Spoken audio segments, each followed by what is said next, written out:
সুপ্রিয় চাকরি প্রত্যাশী ভাই ও বোনেরা, আসসালামু আলাইকুম। আপনারা সকলে কেমন ভালো আছেন? আজকে আবারও আপনাদের সামনে একটি সম্পূর্ণ নতুন নিয়োগ বিজ্ঞপ্তি নিয়ে হাজির। গণপ্রজাতন্ত্রী বাংলাদেশের প্রতিরক্ষা মন্ত্রণালয়ের অধীন বাংলাদেশ মহাকাশ গবেষণা ও দূর অনুধাবন প্রতিষ্ঠান স্পারসোতে একটি নিয়োগ বিজ্ঞপ্তি প্রকাশ করেছে। তারা গত 13ই মে এই নিয়োগ বিজ্ঞপ্তি প্রকাশ করেছে। আজকে আমি এই নিয়োগ বিজ্ঞপ্তি নিয়ে আলোচনা করব। তো তার আগে বরাবরই যেটি বলে থাকি, আমি আমার আপডেট জব সার্কুলার চ্যানেলে যারা নতুন এই ভিডিওটি দেখছেন তারা অবশ্যই আমার চ্যানেলটিকে সাবস্ক্রাইব করবেন এবং পাশে থাকা বেল বাটনটি অল করে রাখবেন, যাতে করে প্রতিদিন আমি যে ভিডিওগুলো আপলোড করি তা আপনারা দেখতে পান। তো চলুন কথা না বাড়িয়ে মূল ভিডিওটি শুরু করছি। বাংলাদেশ মহাকাশ গবেষণা ও দূর অনুধাবন প্রতিষ্ঠান স্পারসোতে তারা একটি নিয়োগ বিজ্ঞপ্তি প্রকাশ করেছে। তারা 14তম, 15তম, 16তম, 19তম ও 20তম গ্রেডভুক্ত বাংলাদেশের প্রকৃত নাগরিকদের নিকট থেকে তারা অনলাইনে দরখাস্ত আহ্বান করেছে। অনলাইনে http://sparrso.teletalk.com.bdo এই ওয়েবসাইটে তারা আবেদন আহ্বান করেছে। দেখুন, ক্রমিক নং, পদের নাম ও গ্রেড ও বেতন স্কেল, শূন্য পদের সংখ্যা, শিক্ষাগত যোগ্যতা, অভিজ্ঞতা।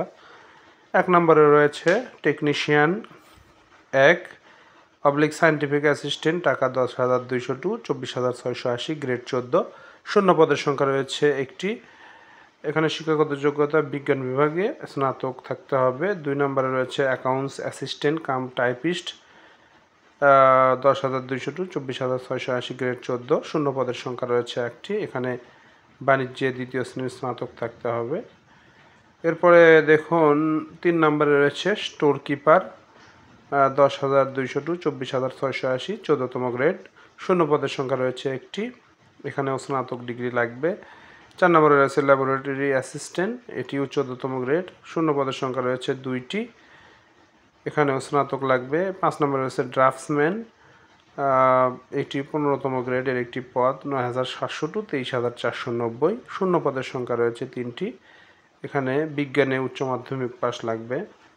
এরপরে দেখুন 6 নম্বরে রয়েছে রিসিপশনিস্ট, শূন্য পদের সংখ্যা রয়েছে একটি। এখানে এটি 16তম গ্রেডের একটি পদ, 9,300 to 22,490, শূন্য পদের সংখ্যা একটি। এখানে উচ্চ মাধ্যমিক পাস থাকতে হবে, অর্থাৎ ইন্টারমিডিয়েট।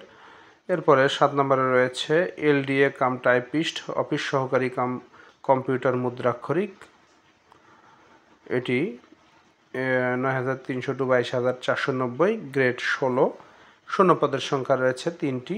এটি উচ্চ মাধ্যমিক পাস হতে হবে। এরপরে 8 নম্বরে রয়েছে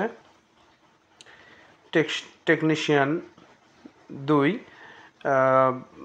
9,300 to 22,490, 16তম গ্রেড, শূন্য পদের সংখ্যা রয়েছে 2টি। এখানে বিজ্ঞানে বিভাগে মাধ্যমিক স্কুল সার্টিফিকেট অর্থাৎ এসএসসি লাগবে। 9 নম্বরে রয়েছে স্কিল্ড ওয়ার্কার, এটি 19তম গ্রেডের একটি পদ, 8,500 to 20,570, শূন্য পদের সংখ্যা একটি, বিজ্ঞানে এসএসসি লাগবে। এরপরে দেখুন 10 নম্বরে মালি, শূন্য পদের সংখ্যা একটি, 20তম গ্রেডের একটি পদ, 8ম শ্রেণী পাস লাগবে। এরপরে 11 নম্বর ক্রমিক রয়েছে অফিস সহায়ক, শূন্য পদের সংখ্যা 5টি, 20তম গ্রেডের একটি পদ, 8,250 to 20,010, 8ম শ্রেণী পাস। 12 নম্বর রয়েছে সিকিউরিটি গার্ড, শূন্য পদের সংখ্যা 3টি, 20তম গ্রেডের একটি পদ, 8ম শ্রেণীর পাস। এই মোট 12 ক্যাটাগরির মোট 24টি পদে তারা সার্কুলার প্রকাশ করেছে। এখানে দেখুন শর্তাবলী রয়েছে। 1 নম্বরে রয়েছে 18/5/2025 তারিখে প্রার্থীর বয়স 18 থেকে 32 বছর হতে হবে। আর যে বিষয়গুলো রয়েছে এগুলো পড়লে ভিডিওটি অনেক লম্বা হয়ে যাবে, তাই আমি স্কিপ করে যাচ্ছি। আপনারা ভিডিওটি থেমে থেমে দেখার চেষ্টা করবেন সকল বিষয়গুলো বোঝার জন্য এবং সুন্দরভাবে নির্ভুলভাবে আবেদন করবেন। এরপর দেখুন পরীক্ষায় অংশগ্রহণের ইচ্ছুক ব্যক্তিকে http://sparrso.teletalk.com.bdo ওয়েবসাইটে গিয়ে আবেদন ফর্ম পূরণ করতে হবে। অনলাইনে আবেদন ফর্ম পূরণ শুরু ও পরীক্ষা ফি জমাদানের শুরুর তারিখ 18/5/2025 খ্রিস্টাব্দ তারিখ সকাল 10 ঘটিকা এবং আবেদনপত্র জমাদানের শেষ সময় ও তারিখ 15/6/2025 খ্রিস্টাব্দ তারিখ বিকাল 5 ঘটিকায়। শুরু হবে 18/5 এবং শেষ হবে 15/6। আপনারা খেয়াল রাখবেন। এরপরেই পরবর্তী 72 ঘন্টার মধ্যে আবেদন ফি জমা দিতে পারবেন টেলিটক সিমের মাধ্যমে। এবার চলুন আপনাদেরকে, যেহেতু আজকে 18 তারিখ সকাল 10টা থেকে আবেদন শুরু হয়েছে, তাই আপনাদেরকে একটু আবেদন ফর্ম দেখাই। আপনারা তাদের টেলিটক ওয়েবসাইটে গিয়ে এরকম একটি ইন্টারফেস পাবেন। দেখুন আপনারা যে নিচে লেখা রয়েছে ডেডলাইন 15 জুন 2025, এটি অ্যাপ্লিকেশন ফর্ম, এখানে ক্লিক করবেন। দেখুন পরের যে সার্কুলার সেটাতে ক্লিক করবেন, করার পরে নেক্সটে ক্লিক করবেন।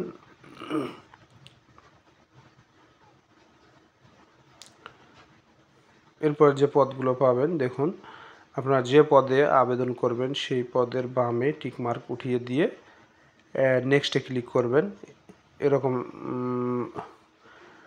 ইন্টারফেস পাবেন। নোতে ক্লিক করে নেক্সটে ক্লিক করবেন, এরকম একটি ফর্ম পাবেন। এই ফর্মটি আপনারা ধীরে সুস্থে সুন্দরভাবে পূরণ করে, চাহিত তথ্য অনুযায়ী পূরণ করে টিকমার্ক উঠিয়ে দিয়ে ভেরিফিকেশন কোড এগুলো দিয়ে আপনারা সাবমিটে ক্লিক করবেন। পরের পেজে নিয়ে যাবে, ছবি সিগনেচার আপলোড করে আবেদনটি সম্পন্ন করবেন। এরপরেও যদি না বুঝতে পারেন তাহলে কমেন্টে আমাকে জানাবেন, আমি বুঝিয়ে দেওয়ার চেষ্টা করবো ইনশাল্লাহ। এরপরে যে বিষয়টি রয়েছে পরীক্ষার ফির বিষয়, দেখুন বলেই দেওয়া হয়েছে 1, 2, 3, 4, 5, 6, 7 এবং 8 নম্বর ক্রমিক, অর্থাৎ 1 থেকে 8 নম্বর ক্রমিক এখানে তৃতীয় শ্রেণীর পদ রয়েছে। এখানে পরীক্ষার ফি বাবদ 112 টাকা দিতে হবে, অর্থাৎ 100 টাকা পরীক্ষার ফি এবং টেলিটকের সার্ভিস চার্জ 12 টাকা, 112 টাকা। এরপরে 9 থেকে 12 নম্বর ক্রমিকে, অর্থাৎ 9, 10, 11, 12 ক্রমিকে পরীক্ষার ফি 50 টাকা, টেলিটকের সার্ভিস চার্জ 6 টাকা সহ 56 টাকা জমা দিতে হবে। এরপর সকল পদের ক্ষেত্রে ক্ষুদ্র নিগোষ্ঠী, শারীরিক প্রতিবন্ধী তাদের জন্য সর্বমোট 56 টাকা জমা দিতে হবে। সুপ্রিয় ভিউয়ার্স, আজকের মতো এ পর্যন্ত। সকলে ভালো থাকবেন, সুস্থ থাকবেন। আল্লাহ হাফেজ।